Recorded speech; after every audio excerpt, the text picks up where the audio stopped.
My topic today is very, very critical to successful businesses.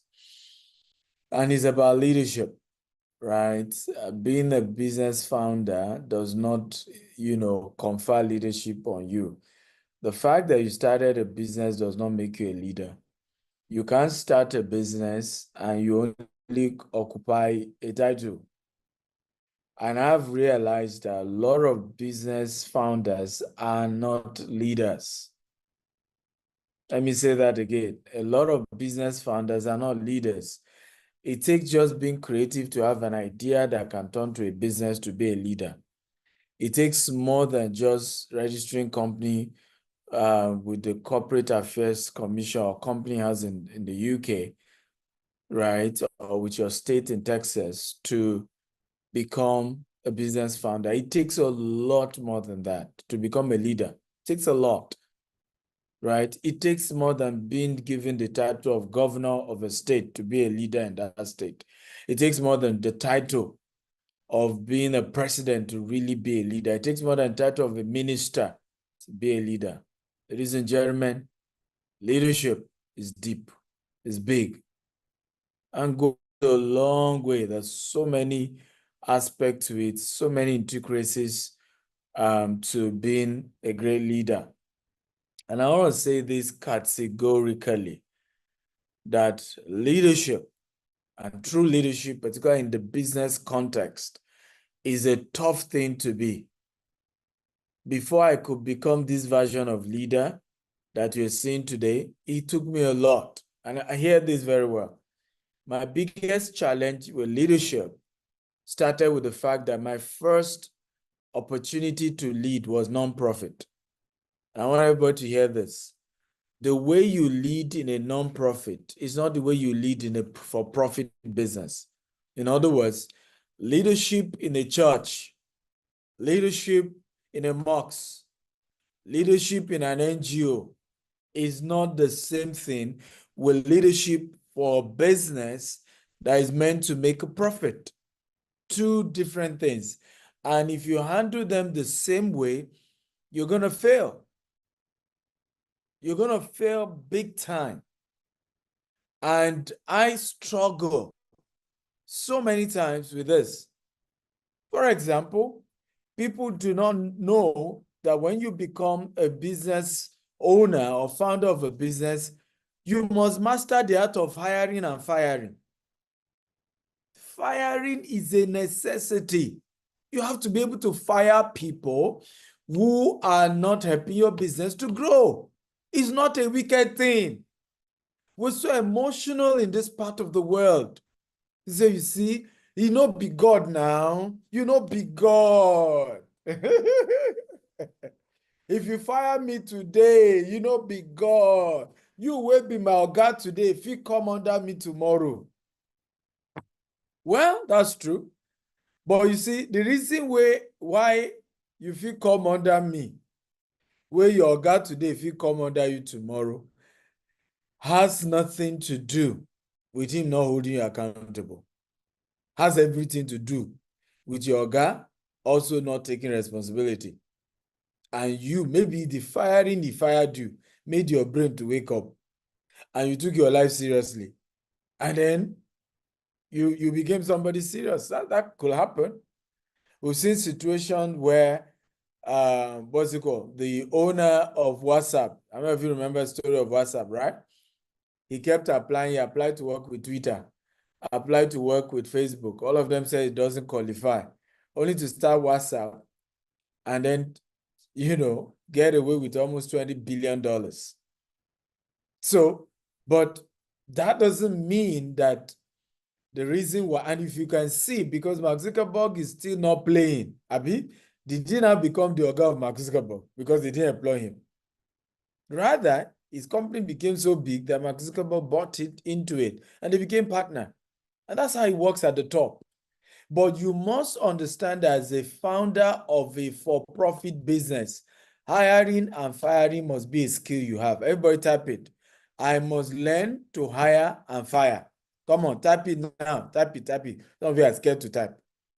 If you will found a business, if you'll be a great, successful founder, of a business, you must master the art of hiring and firing. And it's not wickedness. You can put it in the best way you can. You can call them for a good meeting. You can be nice about the hiring and the firing. But you must learn to understand there must be hiring and there must be firing. Okay? As a great entrepreneur, nothing about being wicked. It's just business. Again, are we learning here? If we're learning type, I'm learning. So let's look at leadership, particularly from the angle of entrepreneurship, right? How do you lead when you're a founder of a business, particularly a for-profit business? But this works for other sectors as well. Leadership in times of crisis is also what we also want to emphasize. How do you lead in a time of crisis? Africa is in a time of crisis. The world is in a time of crisis. For the first time in America, everything is not certain, right? Even who will be the next president in America is not certain. Whether there will be World War III, the world is not certain. Everything is complex. Complex, guys. So, few insight, right? Let's share a few insight about that. Number one, integrity. Everybody type integrity. In a time of crisis, people want to be sure that their leader is not compromised. People want to be sure that their leader's yes is yes and their leader's no is no. An employee did something to me yesterday and he has no idea. By the way, Joshua, invite him to see me this coming week. Mr. What's his name? Morgan. An employee did something very shocking to me yesterday, and he has no clue how shocking what he did was to me. I'm seeing too many people with essay link here. Please, when you join, change your name and put your proper name. Okay? If you maybe the essay team gives some people link, right? Edit the name and put your name. I don't want to say essay link name on the panel list. IT, can you look into this now? And he brought me close to tears. I visited one of our estates and I met our oldest security man. He's been our head of in the security team 9 years ago. Everybody say 9 years ago. It's been our staff 9, and he's also one of our oldest staff 9 years ago. And when I visited there, he said, "Oh God, I've missed you." I said, "I've missed you too." I mean, me and him have a special relationship that even some of his guys don't have. He has some audacity and access to me that even his own bosses don't have. And we got talking, and he said, "Oh God, I just want to thank you. Despite the toughness of the Nigerian economy, you have done everything in your power not to fail in paying our salary." Right? He said, despite the toughness of the Nigerian economy, you did not fail to pay our salary. Do you guys know, out of hundreds of employees we have all over the world, he's the first to say that to me. First person. First person to say that to me. Hundreds of employees. First to say that. And I was almost in tears. Because, of course, most employees have no idea of what it takes to pay salary, right? The mindset is, Oga say, Oga no sell, just pay our bills, right? I just want to be paid. I have my own bills too. I have things I need to do with money. Just pay me, just pay me, just pay me. But you see, that is an aspect of integrity. I don't know if you agree with me. That in spite of the uncertainty of the economy, right, the leadership of an organization decide to do everything possible to make sure that the employees are paid. I don't know if you agree with me. Now, this does not mean that in the situation where you also cannot pay, you also either downsize or have a meeting with everybody and say, we cannot pay at this point. We need to let some of you go, right? Or what do you guys recommend? But from my point, I think some of you have to go. I've had to do that all this period. I've had to let people go. In fact, I remember an experience where my wife, somebody who was just like an acquaintance to my wife, we had just downsized some employees, I think about 40 of them some years ago, due to the economic situation. And we have not borrowed money from Nigerian banks in 16 years of doing business. We didn't take one loan. So our company runs based on, as we make money, that's how we spend the money. Are we together now? As we make money, that's how we spend the money. So for us, one of the things that was critical, to me, was the fact that we had to structure our business in a way that as we make money, we spend. If there's a drop in income, we need to downsize so we don't keep owing people. And my wife was just meeting someone casual. They were not even close. And the person said, what do you guys do to some of your staff? And she said, I don't understand. She said, you need to see how bad they spoke of you people. I said, well, we had to downsize because it was difficult to continue to maintain that level of payroll. And say, is that how you did? Say, yeah.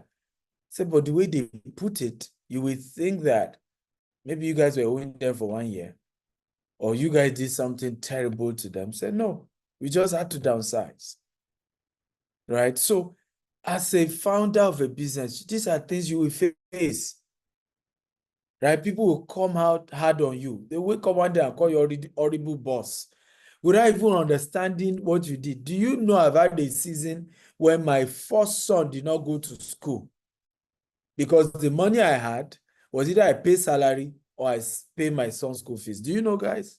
I've had to go through that as a business owner, as founder of a business in this country.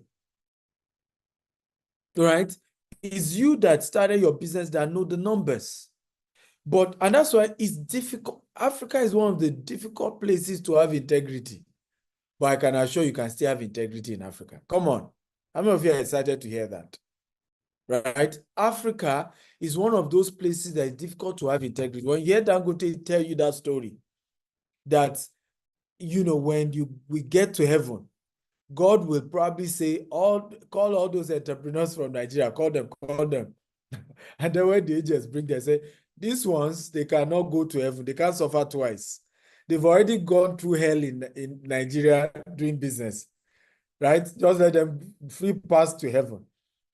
It's as real, because to remain is difficult, it's tough. So you must have it. You want to, if you want people to work for you and be loyal, integrity must be, they must know that our guy is committed. I remember we were having a management meeting, and I had promised that whoever did a transaction to a volume, we're going to give them a car. And I saw how my management team said, Oga, we cannot give this car, right? Because, you know the financial position of the company. You know, because we calculate this thing based on what was the profit on that particular transaction. This transaction, this person was even your client, the person closed. It's not even as if there's a profit on it. And they were all shocked when I said, I'm still approving the car. I said, we promised. We have to keep to our word. We promised there was going to be a car for whoever meets that target. Let's give it. Right? Because if we don't keep to that word, and I've seen situations whereby even companies, you join organization and you see them fail to keep to their word, not because the founder is not keeping to his word. It's that people in the system, right, are rubbing off their inability to have integrity on the overall company. I hope you understand what I'm talking about. Because you, the founder, you are one person. Now you have 200 employees, you have 500 employees, they are more than you. Right? I remember somebody came to our office one day and it was to train us. And when it was his turn, he came in and he said that I see two cultures in this company. We were called Gilead Balm then, many years ago. So I see two cultures. He said, I see your chairman's, then your MD's culture. I was the MD of the company. I see your MD's culture and I see you staff's culture. He said there are two cultures. And you know, he never told me how he came about that, because prior to him coming, every other consultant I bring, all they will say is that, hey, like leader, like follower, right? I don't like what I'm seeing in this company. We need to change this. We need to change, and your guy must be the one. So years later, I met him and I said, I mean, this was like 4 years later. I said, you said something and it kept in my brain. How did you know there were two cultures in my company? He said, I went to your office and I went to the staff office when you people put me in the boardroom. He said, then we just had like a 4 office space. One office was used as boardroom. One office was the main staff. One office was where I was then. The other office was studio. So he said he went to my staff office. They were still small then. And he saw some of them, their laptop was on the edge of their table. Some, the plates that they used to eat yesterday was on the floor. Some, the charger were scattered. He said he went to my office. Then, I mean, we didn't even were closing offices. And he saw everything arranged. My books were properly arranged. My table was properly arranged. Everything was arranged. These people have brought their own culture to override their other culture. So that's why the company looks disorganized, right? The people in the system have brought in their cultures to superimpose that of their leader. I don't know if you know that this can happen. If you know, type, I know. If you don't know, type, I don't know. Okay? So we're talking about integrity. You can found a company and you have integrity, and because you have a larger number of people working for you, and they superimpose their lack of integrity on your own integrity. And before you know it, of course, the majority carries the day. And the company's image outside is that of the fact that the company lacks integrity. Meanwhile, that wasn't your culture, you, the founder. Number two, vision. I hope this is helpful. Come on, guys. If this is helpful, type helpful, helpful, helpful. Vision. To be a great leader, you must have vision. Please reach out to the next speaker so that he joins on time. To be a great leader, vision. You must be a leader. Where are we going? I've seen some of us start businesses. You can't paint the picture. Where are we going? Painting the picture is more important than anything in an organization. Reading the vision over time. We have a clear-cut vision to be the largest green and smart home developer in the world. And we're joking about it.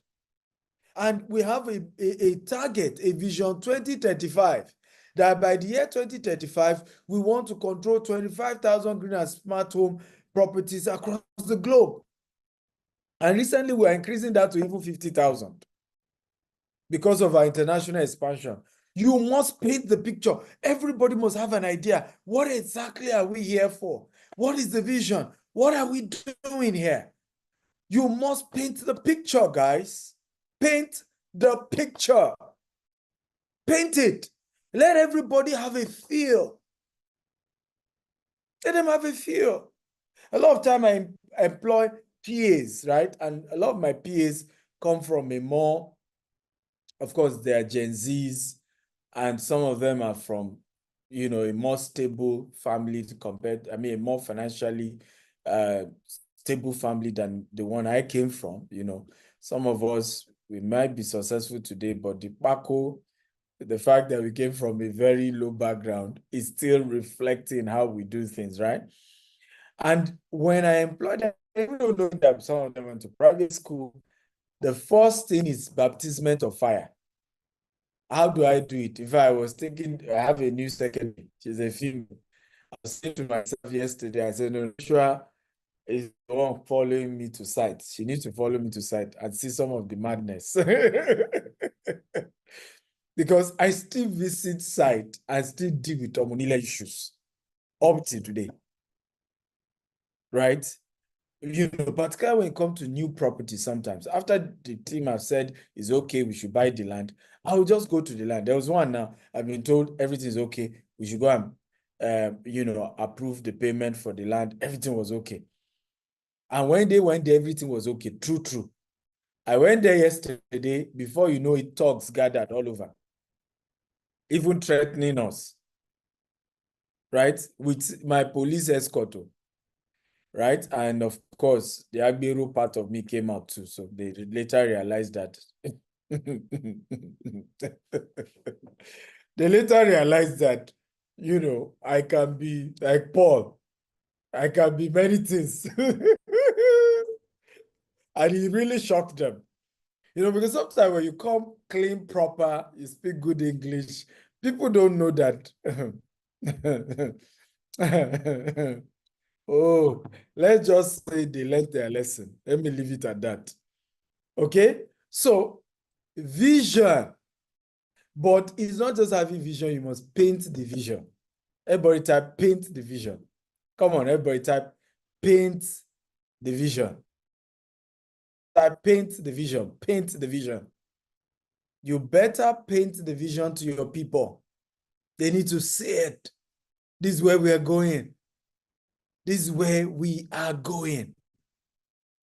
Number 3, positive attitude. Okay? You must have a positive attitude. Come on, guys. In fact, I will call the remaining 3 things under positive attitude. Sense of humor, right?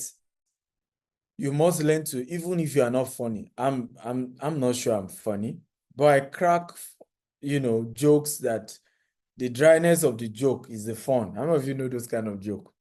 How many of you know jokes that what makes the joke funny is that the joke is not funny? Who knows what I'm talking about? Come on, talk to me. I need your attention here, guys. Eh? What makes the joke funny is the fact that it's not funny. Okay?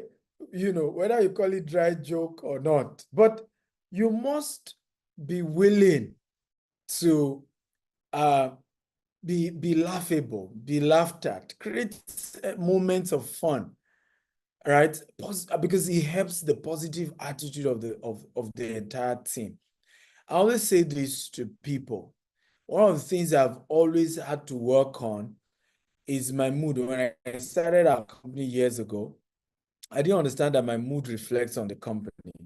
And I want all founders to learn this. Your own mood reflects on the company.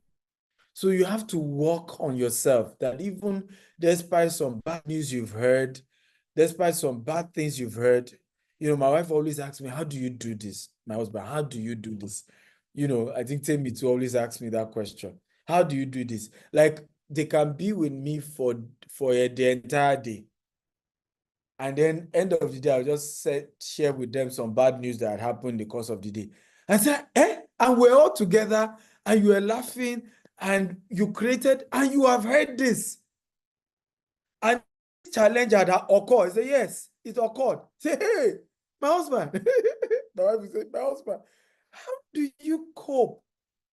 Right? Keeping a positive attitude despite bad feedback, bad challenges that has occurred, something that has occurred at work. How do you keep that? But that's what leadership is about, guys. A great leader must be conscious of the fact that you will transfer your attitude to your people. So you need to keep a positive mental attitude. I've said this over and over again, that Nigeria as a country just need positivity. You and I have no idea, guys, we have no idea that just the positiveness of a leader is instrumental to the growth of the company. Just being positive. Just looking at your people and say, guys, we can do this. Guys, we can make it. I believe in you. Just looking at some of your team, sometimes calling them and say, you can do this. I did not employ you if I didn't know you can make this thing work. Come on, step up the game, right? So have a positive attitude. It's part of what makes a good leader. Solid communication. Solid communication. We've talked already on sense of humor. Solid communication. A good leader must learn to communicate well. Right words, right counsel, put in the right words. Inspirational. You must learn to inspire people. Inspire people. Okay? Let your people feel inspired. That, you know what? In fact, the word I use here is that of, how many of you have watched the movie, is it Achilles or is it Thor? You know, which of the movie did the man convince all of them to go and die? Who can remember? Those of you watch movie.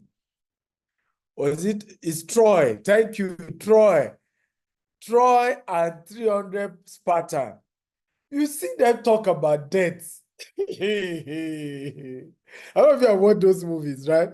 They talk about death as though immortality awaits. Go for it.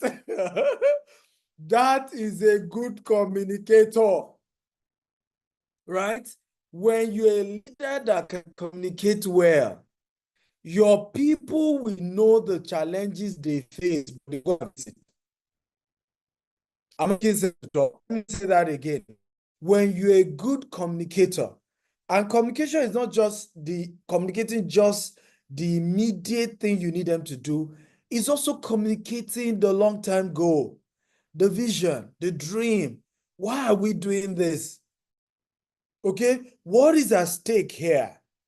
What's the long-term vision? Right? Those people who were having to go and take immortality in Troy, they were not taking it for the deaths. They were taking it for what they convinced them that, look, history will remember them for good. Come on, am I making sense at all? It was that the leader was able to communicate posterity. True of us. Come on, I need energy today, guys. I need energy. The leader was able to communicate posterity. The people saw posterity and they're like, come on, we are going for this. Posterity makes more sense than even being alive. How many of you who are founders can do that? How many of you who are CEOs watching me can do that? Inspire your people. Get them to that mood where they say, let's go for it. Let's go. Let's go. Right? Yes, there's a stake. Yes, things can go wrong. Yes, there's a risk here, but let's go. Do you know that this is part of what Africa political leadership lacks? How many of you know what I'm talking about?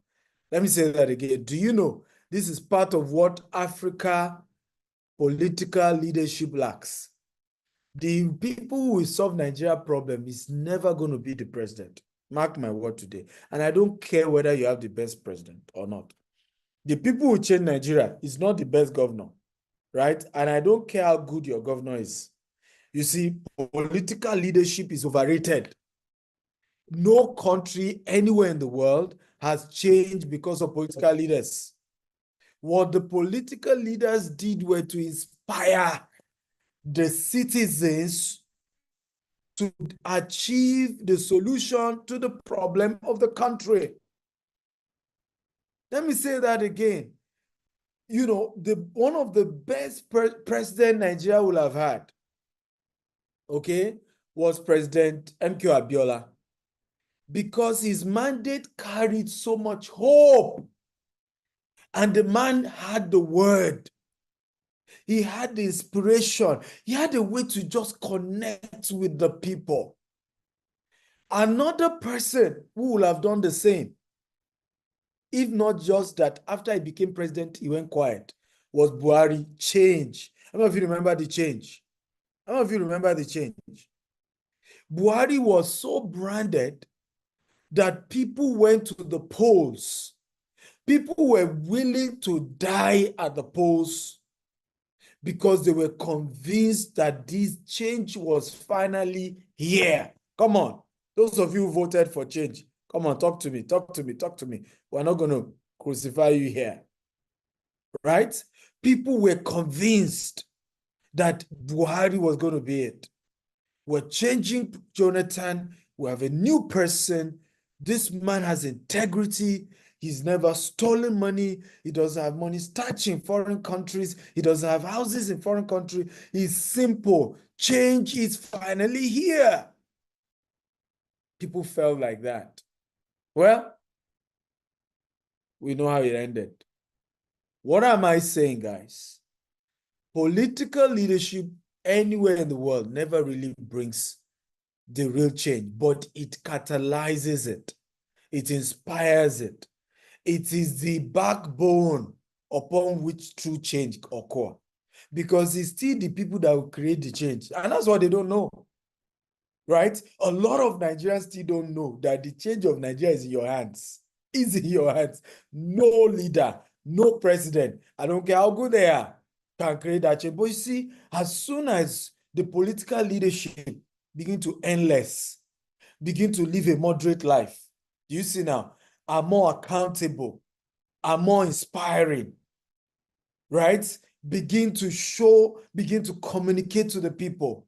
No longer carry this, where the organs, we can praise you. There is that sense of we are in together. There's that sense of vulnerability. I was in one of our estates together with my team till I think 9 p.m. in the night, and you could see the energy. Our chairman is here in the dead of the night with us. Come on. That is what leadership is about. Inspire the people. That's what they want to see. That you're with them. That we're together. Right? That is not just a thing of, how many of us are learning here? Come on, we're learning. This is for business now. Because many of us in business think that some of these political things are not relevant in business. They are. I've seen some of the most, some of the worst leaders, okay, in entrepreneurship. They just don't get it, right? They just don't get it. And the way they go about it, oh, I paid your salary, just do your job, and they just don't understand these little nuances, communication, inspiration, sense of humor, right? Casting the vision. All of those things I've just mentioned. And when you don't get those things clear, right, people will not go extra mile. And at the end of the day, you just wonder, I'm paying salary, my people are not motivated. A mentee of mine was still in my office, he's into real estate, he said, Dr. Stephen, I have increased people's salary. If I want to increase his salary to 3 million naira, it is still me carrying this load.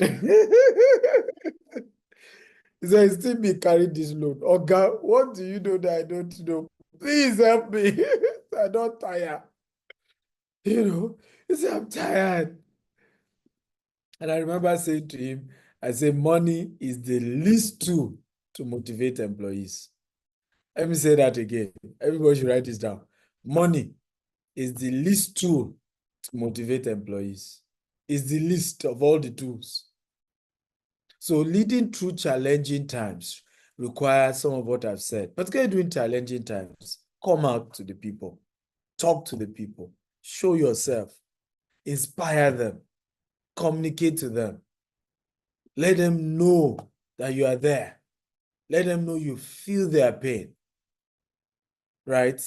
Don't go wary of it, because at some point it looks as if, oh, I've been telling them, they're not hearing. Just keep at it, right? And show that you understand and you care.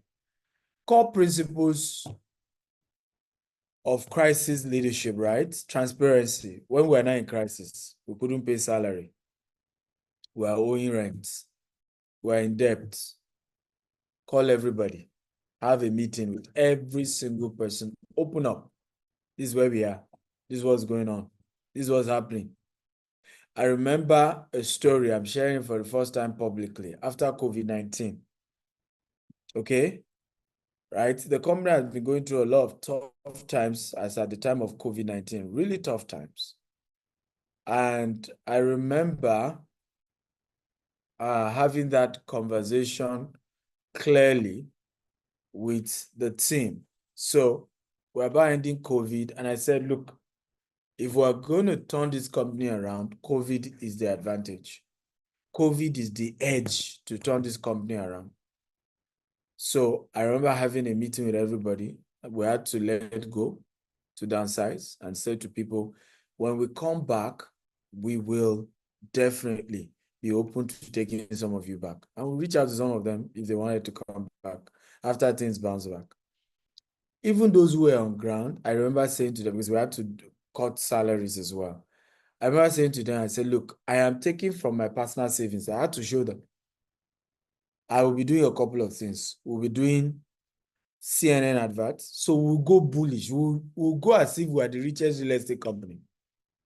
I said, why?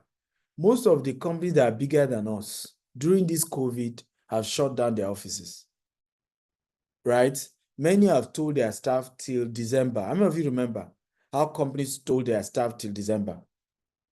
I said, now, it means that all the billions they used to spend in advert, they are not spending it anymore.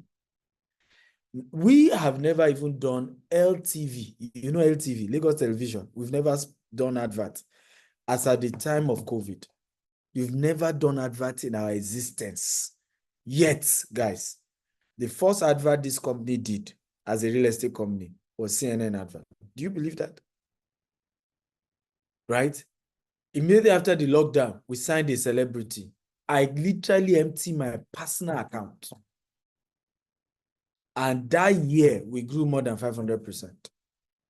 And that was the one decision that turned the company around. But guess what? I remember even telling the staff, I said, we'll go bullish, right? It will look as if we have all the money in the world. We don't have it. So you kuku know, I've opened up to you, right? I'm taking this money from my personal purse, so,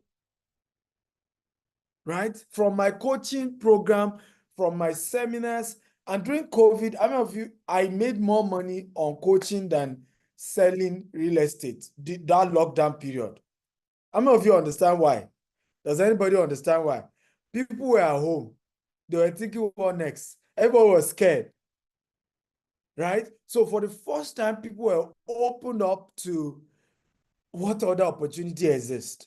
So they were willing to pay more for coaching. They were watching. In fact, till tomorrow, the highest number of those who follow me today said it was during COVID lockdown they started following me. Right? So my real estate company during the lockdown globally at the beginning was not making money. But guess what? My coaching was making money. And I was pumping money from my coaching to promote the real estate aggressively. As soon as lockdown was over, we were selling like no man's business. Because you know what? During the lockdown, we were the only one they were seeing. All the other real estate companies were not running ads. Are we learning here? So, and you see why when I teach about the fact that when they zig, you zag, always go the opposite direction of the masses. Let me say that again. Always go the opposite direction of the masses. When they zig, you zag. When people want to go right, you go left. When during COVID, everybody was hoarding, was saving the money. The war was about to end. Okay? Everybody was hoarding. Everybody was keeping. Me, I was doing giveaway. We did grants show. We did CNN adverts. You know, we signed our celebrity. We were all over. Always go the opposite direction. In fact, I learned this from Jim Rohn. When you are broke, should be the time you should go and negotiate things you can't afford. When you are rich, should be the time you should be conservative. And I'm like that. I'm like that. And that's why it's difficult to know when I have money or I don't have money. When I have money, I'm more conservative. Okay? When I don't have money, I'm more lavish. Always go the opposite direction, guys. Always. If you go the way everybody is going in time of crisis, you will get what everybody else is getting in the time of crisis. Let me say it again. If you go the way everybody is going in the time of crisis, you will get what everybody else is getting in the time of crisis, which is no solution. Things are difficult. We're struggling. So clarity, and communicate, which is be transparent. Tell everybody what's in it. You can't be hiding from your people. Tell them, this is the situation of things. This is what I'm battling with. This is what I'm having to do. This is how I'm having to do. Consistent messaging. Don't stop. Don't say, but I told them last week. No, no, no. Keep at it. Guys, we're aware of the challenges we're facing. We're on top of it. Empathy and support. Understanding. Show empathy. Right? Show empathy. Show support. Right? Show empathy. Show support. Show empathy. Show support. This is one of the things our political leaders lack. They just don't know the word called empathy. They don't know it. They lack it. And it seems once people become rich in Nigeria, they just don't know what empathy is anymore. Right? They just don't know what. And I've seen poor people just get so full of themselves and just forget where they are coming from. And I think this is why we all need to look inwards. All this just blaming leaders. We need to ask ourselves, why do good people, when they get leadership? Because is it only Tinubu, for example, that is a leader here? How many ministers have come to empathize with Nigerians? How many governors have come to empathize with Nigerians? How many local government chairmen have come to empathize with Nigerians? Right? We just lack the empathy required. So, in time of crisis, show empathy. Decisiveness and agility, very important. Be decisive, be agile, be firm, be strong. Resilience and optimism, we shall overcome. It will still end in praise. It will get better. I can assure you this company will be great. Mark my word. We are going places as a, these are the ways you need to talk as a business founder, guys. Leading through economic downturn, financial prudence. This time, you need to be very prudent with your money. Cut down. Like I said, if you need to downsize, downsize. Downsize is okay. Planning scenario, plan. And some of your planning has to go towards marketing. This is the time you have to be everywhere. In the time of economic downtime, you have to be seen. I've said this over and over again. People don't buy the best product. They buy the best known product. And everybody type this now. Quickly, everybody do that. People do not buy the best products. They buy the best known product. Let me say it again. People do not buy the best product. They buy the best known product. So if you are not known, you can't sell. It's one of the major things I've seen over and over again with a lot of entrepreneurs. We spend all money on the product. How much is your marketing budget? We need to do marketing. And then it's next to zero. I'm like, what are you talking about? Right? You needed to prioritize your marketing budget. You need to put a lot into your marketing. So in the time of economic crisis, you have to be seen. They don't buy the best product, they buy the best known product. Innovation and adaptability. You need to be innovative. New opportunities. Look for new markets, new segments, right? Digital transformation. Oh boy, thank God for digital transformation during COVID. We were the first that started virtual allocation, virtual inspection in the real estate sector in Nigeria. And when we started, guess what? Clients used to tell us, well, we have seen it on Zoom, but we need to come to Nigeria first. You cannot tell me to buy your land without coming to Nigeria. I must come to Nigeria before I pay. That used to be the story our clients used to tell us. But guess what? Hear this. When COVID happened, that's why just be ahead of innovation. Just be ahead of technology. It may not work today, but soon it will work. Just round that corner, guys, true story. we just saw a fantastic experience where people started saying, well, COVID has locked us up. Remember, Nigeria came out of COVID faster in terms of the lockdown before US, UK, and Canada and all of that. And most of our clients are in diaspora. So because they couldn't come back home due to COVID-19, many of them were now more open to say, okay, let's do the Zoom inspection. Let's do the Zoom allocation. Send my document via DHL to me. And guess what? We were the only ones who were already into that even before COVID happened. So we cleaned up. Before most companies were now adjusting to that method, we had already become one of the biggest. Are we learning, guys? Come on, are we learning? That's why today, sometimes people wonder, where was GTEx until 3 years ago? Or where was GTEx until 4 years ago? I just started hearing that name. Some people, how many of you here only started hearing about us 3 years ago or 4 years ago? That's why. Okay? How many of you? Meanwhile, you hear me say, we've been in business for 16 years. Okay? But let me do a poll now. How many of you started hearing us 3, 4 years ago? Just type me. If you've heard of us before then, just say before then. Let me just take a poll. You will see that majority from this poll just started hearing about us. It was after COVID that, we really were able to start, like they say, rubbing shoulders with the big boys. Are we learning here? Okay? And even those who had known us before COVID just saw us as one of those companies, just one. None of them believed we're ever going to be a real big firm like we are now, at least at the global level. So market awareness, right? Trend analysis, customer insight, right? Proactive strategy, partnerships, all these are very, very critical to your growth in time of crisis. Global perspective, cultural sensitivity. This is what I'm beginning to teach my team now, because we are now a global business, right?